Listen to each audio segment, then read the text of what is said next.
Fox 8 has done extensive reporting on claims of church sex abuse this year. We learned Richard Windmann, as a child, was repeatedly abused, first by Boy Scout leaders, then allegedly by an NOPD detective, a Jesuit high school janitor, and a priest. Kimberly Kurth has his story. I was in front of my house with a bicycle ramp. I wanted to be Evel Knievel. That was my thing. That's who I looked up to. Like other little boys growing up in the 70s, Richard Windmann had big dreams of being a famous stuntman like Evel Knievel. He had the dirty blonde Knievel hair. He was cute, sweet, a typical mid-city kid. While Windmann practiced his best Knievel feat in front of his house on Dimmicourt Street near Jesuit High School, a Boy Scout troop leader stopped by to talk with his mom. I didn't know it then, but what they would do is go through the neighborhoods and identify single moms and ingratiate themselves, and then we'll take care of the kids. He's going to be in the Boy Scouts. Unbeknownst to Windmann and his mother, that new Boy Scout troop was formed for another reason, a dark reason. It was pedophiles coming in, starting a troop for the express purpose of having access to kids. Only 8 years old, Windmann's short time in the Boy Scouts would become violent. He says all 4 of his scout leaders, Raymond Woodall, Richard Stanley Halverson, Harry Kramer, and Louis Ciali, raped him. And more. And more. People would fly in from out of town. The men, who parents trusted to take care of their young boys, had formed an infamous pedophile ring, Boy Scout Troop 137. These people threatened my son, and right now he is crying over this scene, and I'm very upset about it. Myself, I think they should be punished. Years passed before the troop was on police radar. It's almost sickening to think about it, you know? Mason Spong had no idea the case he worked in 1976 as a young detective would change his life. At one of the local drugstores, a man saw some sexually explicit pictures of young children, and he reported it. Spong, now an Orleans Parish DA investigator, says that tip led detectives to the ring, and their investigation would reveal men traveled to New Orleans to have sex with the boys, and the children were even taken across parish lines. They took these kids across the lake to K-Bar-B Ranch, and they had sexual acts over in St. Tammany. And this went on for a while, you know, a couple years before we even came onto these pictures that were turned over to us. As part of the case, Spong met a little boy named Ricky. Ricky told unimaginable stories of abuse. He was frail, his personality was twice as big as his body. You know, he was a good kid. That boy was Richard Windmann. At some point, Ricky was able to speak to these other children, and he got them to trust us. You were able to corroborate everything that Richard Windmann told you as a little boy. Yes, everything. If convicted of all charges, Woodall could get up to 165 years in prison, and Ciali could get 60. Spong says Windmann's brave testimony became critical to prosecute the scout leaders. It was kind of gut-wrenching because I've heard these different stories from these different children, and then to hear it again and to watch Ricky testify, he was pretty good. He brought all the facts forward. He was looking at nothing but adults in the courtroom, all strangers, plus he had the press there. The aggressive, cruel, crass nature of these violations is such that these little minds are going to be affected for a long, long time. Strongly worded written opinion, Judge Oliver Schulenkamp called Raymond Woodall's crimes repulsive. And as the case progressed, the detectives involved kept watch of the young victims. But the investigator checking in on Windmann was moved to another assignment. So Windmann was introduced to the lead detective of the NOPD's pedophile unit at the time, Stanley Burkhart. So he asked Stanley Burkhart to keep an eye on him, you know, because he was special to us. Even though Windmann's rapists were in prison, he still wasn't safe. Burkhart definitely knew the Boy Scouts, all of those guys. The cop who was supposed to protect children accused of putting a young woman through another haunting round of sexual abuse. In one case, I contacted 2 police officers. One of them actually actively discouraged me from bringing it up. And the other one said, don't call back, hung up the phone. So who do you call? You know? As a kid, you don't know to call the Attorney General or the state police or the FBI. Windmann says Burkhart even threatened him with a picture of a dead teen named Eddie when he refused to listen. Another one of Burkhart's alleged victims told us the same thing. Stanley opened up one of the drawers of his desk and showed me the picture of what I now believe is Eddie. Couldn't remember the name at that time, but I believe it. There was crime scene photos of a decomposing body. Vic V.J. Groomer says he first met Burkhart in the 70s when the former sex crimes detective moved into the Bayou St. John apartment complex that his parents managed. Groomer says he and Burkhart's nephews would play together. That would get me in his apartment.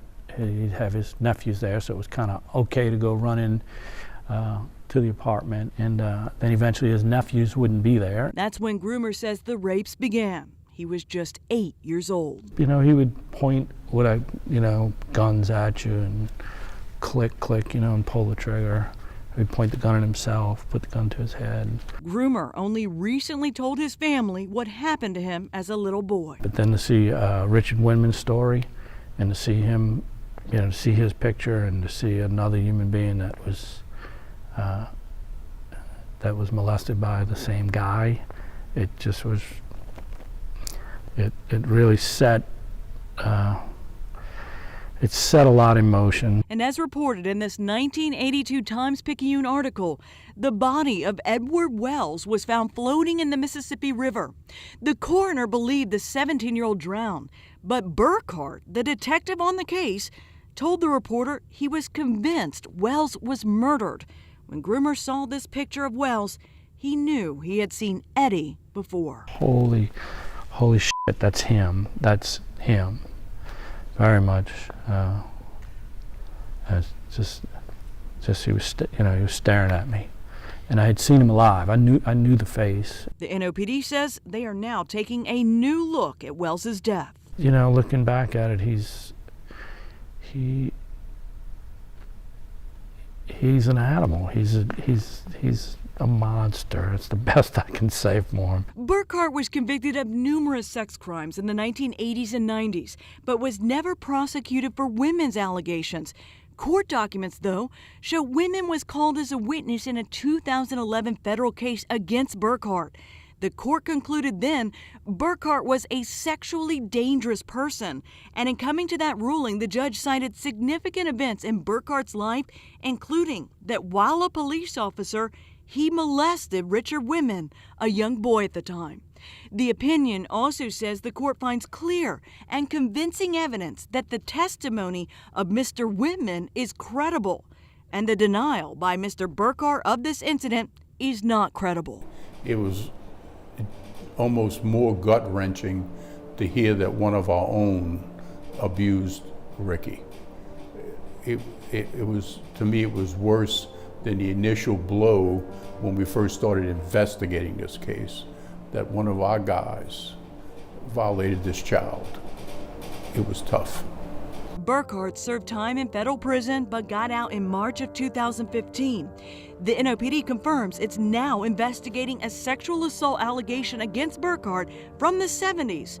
Windmann says he is the victim in that case. He just doesn't need to be out in the streets. He's a dangerous, dangerous person. When Windmann shared his story with us in a TV exclusive earlier this year, he also told us about even more sexual abuse. And Burkhart also knew the Jesuit. I played basketball in the back of Jesuit, and there was Burkhart and Peter Modica on the sidelines, so they knew each other. Windmann, 12 years old at the time, wasn't a Jesuit high school student, but he says school janitor Peter Modica brought him on campus often. One day, Modica started raping him, and then priest and theology teacher Cornelius Carr walked in. Then I thought it was over. It's a priest. It's a priest. He's a janitor. I can't tell you I thought it was over, and man, when he walked over to me, while Pete Monaco was sodomizing me and put his hand on my back and started masturbating, telling me to relax. I was just destroyed. I was destroyed. Windmann says the abuse finally stopped once he was older and he didn't believe Monica's threats anymore. He said, I'll murder your mom. Oh, he also said he'd murder me too, you know, the whole thing. Yeah. Said he'd murder your mother. Windmann came forward in 2012 about the sexual abuse at Jesuit High. The catalyst? The Penn State sex abuse scandal.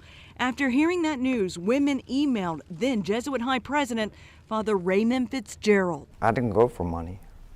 I went for counseling and spiritual guidance. And they're like, nah, here's a whole bunch of money. Shut up, go away. Jesuit High School eventually paid Windmann nearly $500,000 in a confidential settlement. Jesuits come out and said that the confidentiality clause on those settlements is at the request and only done if the victim. So what's your response to that? Never asked for it. A confidentiality clause in that particular scenario only serves to protect them, not me. You know, I would never ask for such a thing because I would never put a ball gag in my mouth. Windmann decided to go public with his story this year, and we were the only television station to interview him at his home near Fort Worth, Texas.